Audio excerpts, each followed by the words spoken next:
Hey everybody, what we're going to look at today is what happens when we differentiate a power of x when there is a number in front of that, which I'm going to call a.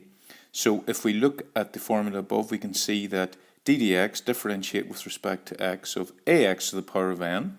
So that's a power of x with a number in front we'll call a, gives us na times x to the power of n minus 1. That means we multiply the power of x by a and then reduce the index value by 1. So moving on to some examples. If we first look at differentiate with respect to x, 3x squared.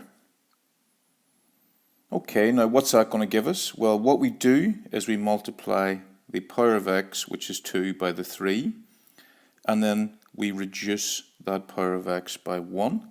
So that's going to give us 3 times 2, which is 6x to the power of 1, which is the same as 6x. For a second example,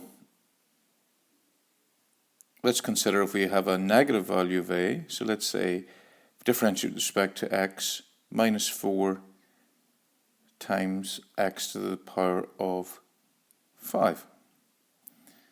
So in this case, we can see that the value of a is minus 4 and the power of x is 5, so we multiply the 5 by the minus 4 and then reduce that power of x by 1.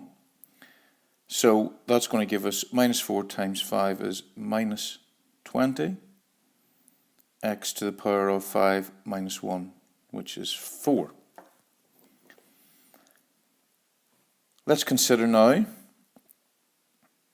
if we have to differentiate an expression such as minus 3 times x to the power of minus 2, where the value of a is negative and also the index value is negative as well.